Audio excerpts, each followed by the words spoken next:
Alright, hey y'all. I'm so excited to be back with another episode of Alumni on Air.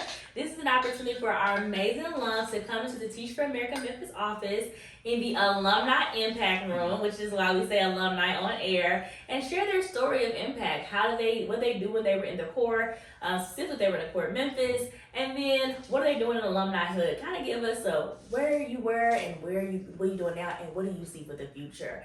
I'm Dr. Jamisha Hayes. I'm the Managing Director of Alumni. I'm also a 2011 Memphis core member, so I always represent that core, and I could not do this work without my amazing colleague behind the camera. He does all the things to make sure everything's together. James Larkin, who's our Director of Alumni and our Communications Director. So if you have any thoughts or anything you want to share, want to reach out to us, please put in the chat. Feel free to reach out to us and we'll get to you. But I'm excited to go ahead and talk to this amazing guest, because one of the things that we do at Teach for America, we do have alums who go off and do lots of amazing things.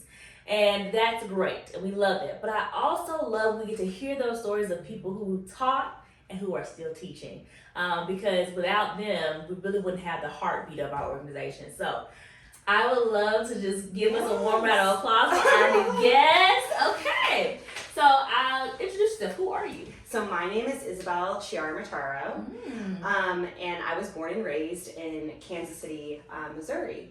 And I found myself here through the 2017 Memphis core. Oh my goodness. Yes. So tell me a little bit about the story behind your name. Like, is there anything unique about your name being Isabelle? Like, tell me more about that. So Isabelle isn't really unique. My last name is super unique. Okay, tell me about that. So my family on my dad's side, and also my mom's, but they're Italian immigrants, and they came over in around early 1900s, and they started a produce company called the Ciaramitaro Brothers Produce Company, and it was in Detroit, and the market there that a lot of people know it's famous for, and so there used to actually be a sign in the market that said Ciaramitaro Brothers Produce. And one of the funny things about Memphis is that when I moved here, and obviously there aren't a ton of Ciaramitaros, it's kind of a unique name. When I moved here, people would come up to me, or they'd hear my name in a store and I'm checking out, and they're like, "Oh, you must know so-and-so," or so. This has happened to me maybe like 20 times during my time here. So there's a Ciaramitaro family in Memphis that I do not know, that I'm not directly related to, but must have some connection. And I still haven't met them yet. I've only met people that know them. So I need to figure out who we they gotta are. make that connection happen. Okay, y'all, get in the chat, figure it out, make that connection, because we want to bring people together, bring the family back together. Right. Yes. So, yeah, but I'm really proud of my last name, and like just the hard work and the family that it stands for. Yes. So I kept it, even though I'm married, I kept my last name. I love it. And it actually, I think in Italian, it means something related to like stonemason, or there's some significance to that name as well, in Italian. I don't know off the top of my head, but.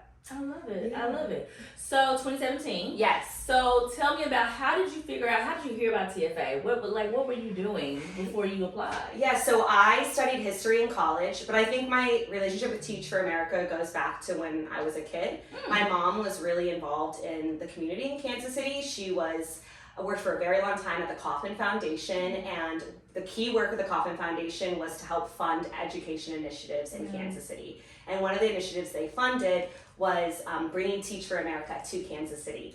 And so I tagged along with my mom during that project, and so I helped set up their original office there, met original core members, and so I was exposed from a very young age on the mission to Teach for America. But I never really thought of myself as a teacher until I was in college, and I was trying to think of what I wanted to do next. Obviously with a history degree, there's a lot of options about what you can do. And my mom pushed me to apply for it. And I was like, okay, I guess I'll apply. And it was through the application process and through having to answer those questions of why is education equity important to you, that I was like, oh wow, I actually have a lot to say on this, and I feel really passionate about it. And so then as I went through the application process, I got more and more excited about, okay, this is what I want to do after I graduate. So where'd you go to college? I went to college in Michigan, and Kalamazoo College. Yeah. Kalamazoo! Yes. Oh my goodness. So my best friend lives in St. Louis. Okay. And so I have a little bit of understanding of some of the closeness of different places. So Kalamazoo, something. Yes. This is Lauren, shout out to you. Kalamazoo. So that's crazy. Yes. So that's like Kalamazoo. Okay. It's like a small liberal arts college similar to what Rhodes is. Yeah. It's kind of a version of Rhodes, but in Michigan. Love it, love it.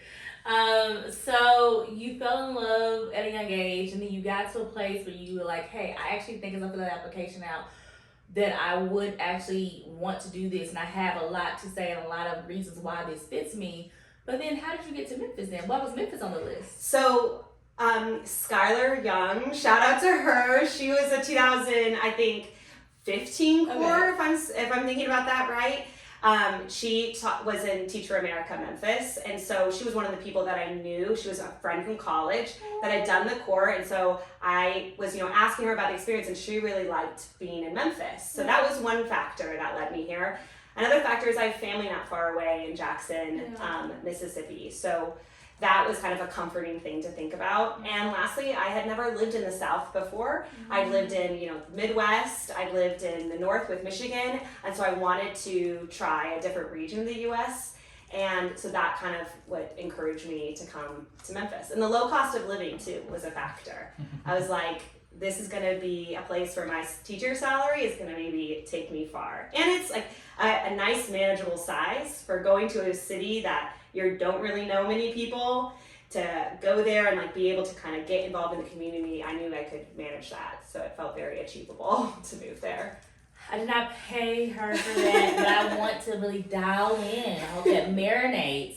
Low cost of living. When you come here, whatever you get will stretch. And I love that point. You said something that somebody never has said before.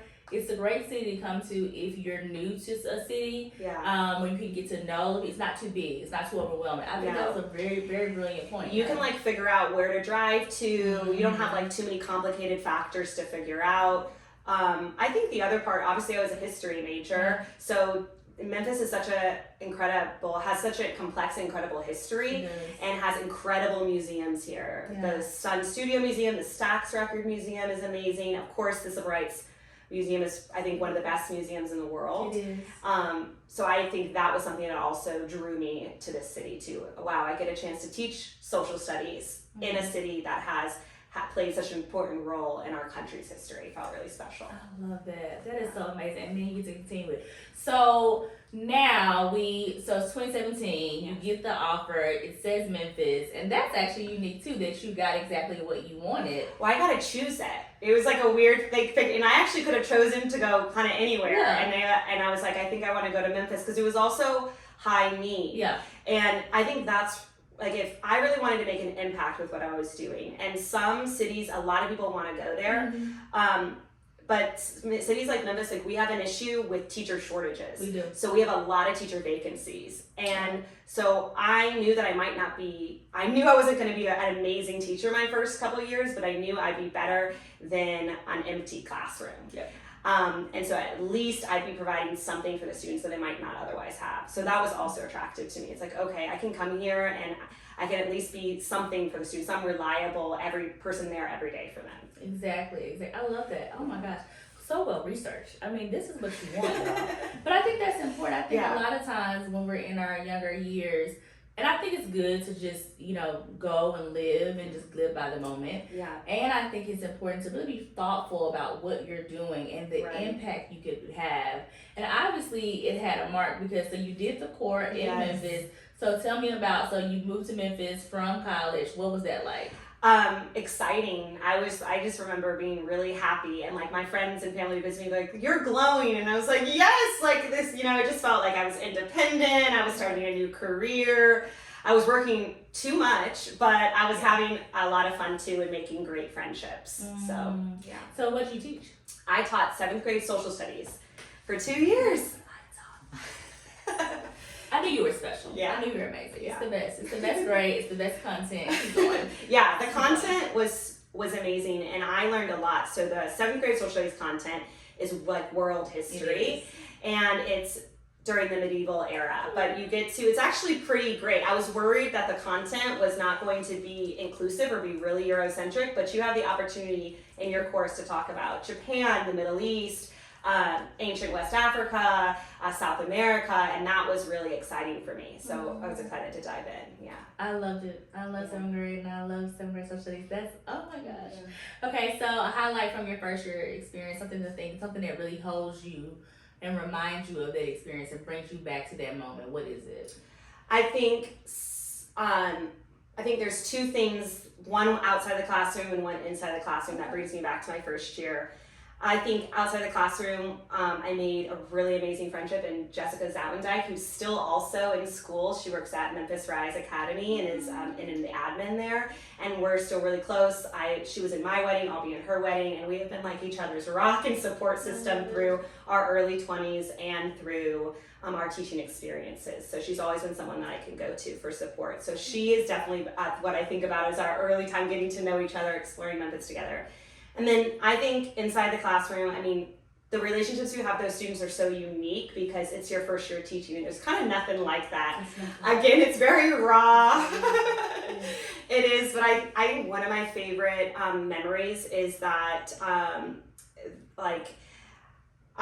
we had students that broke out, like they created a song routine and these dance routines, and so when we had some downtime they would like perform these dance routines, and I would like use that as an incentive to get them focused. And then I remember one time a student said to me, we were asking like, what is history? And she said something along the lines like that history is on our impact, or something really profound, that at a 7th grade I was like, wow, this is such a special experience that I'm able to be with these young people. Like I'm learning through them and I'm impressed by them on a day, and they have a level of maturity that I don't think I had, and are able to just already understand these like complex ideas about history and how it impacts us. Oh my God, so yes. I love it. I love all of that. That's so yummy.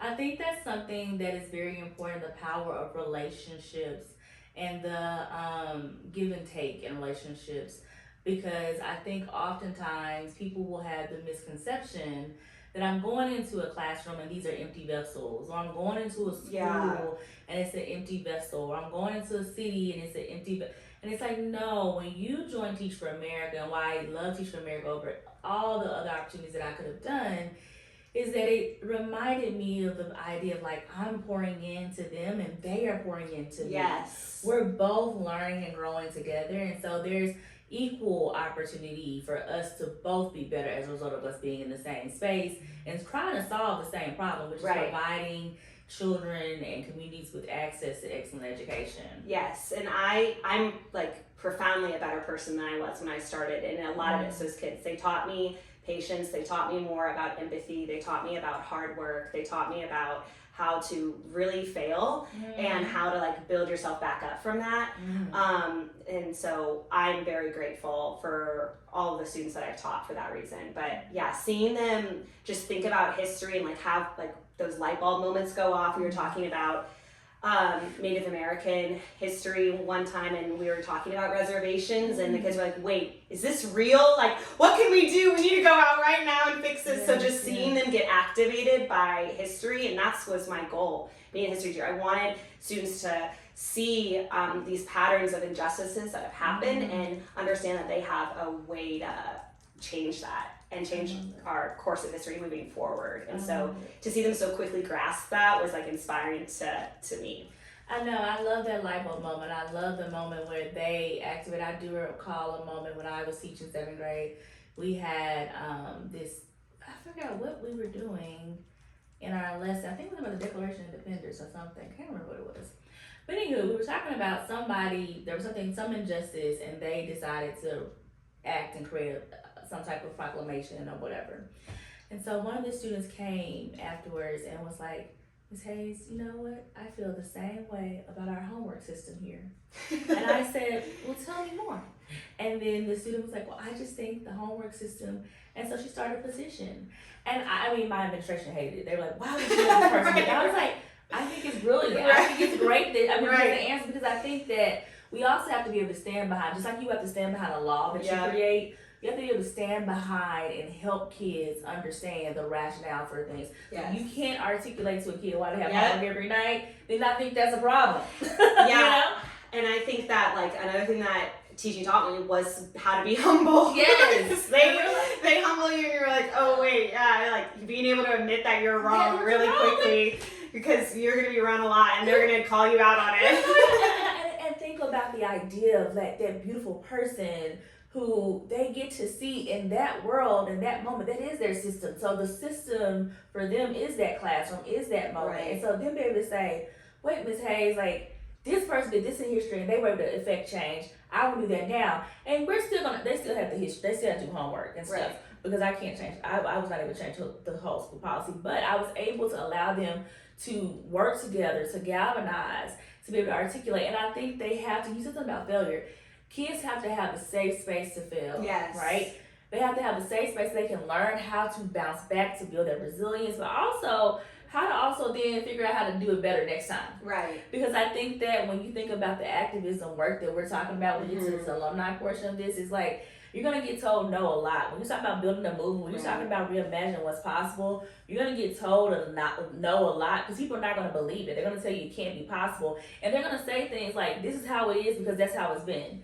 But if you're not able to do the work of the relationship building, really meet people where they are and grow with them, and then have an opportunity for yourself to be humble, to have a moment of that setback, and then figure out how to turn that setback into something to set you up for something great, I mean, you're not going to ever get to your goal. And so I think history teachers do, I'm biased. History teachers, I think we do that because we have history as our tool and our lesson. So I think that's really beautiful. So tell me about second year. So my second year, I definitely got a lot better and more effective, and I felt like I started to understand really like what it meant to have a really strong lesson, and I just felt again like more together, had my systems down, kind of knew what did and didn't work more. So second year did still feel easier, but then I also started to understand more what I needed, and so that led me to like choose a different school for my third year because I needed more development, I felt like.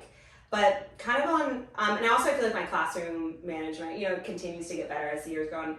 I think one thing is that if we want to be teaching these kids and building them up to be able to challenge inequitable systems when they're older, then we have to figure out how to deal with them challenging us first. We do. And not to immediately like squash it and say, you have to listen to everything I say, you have to agree with me at all times.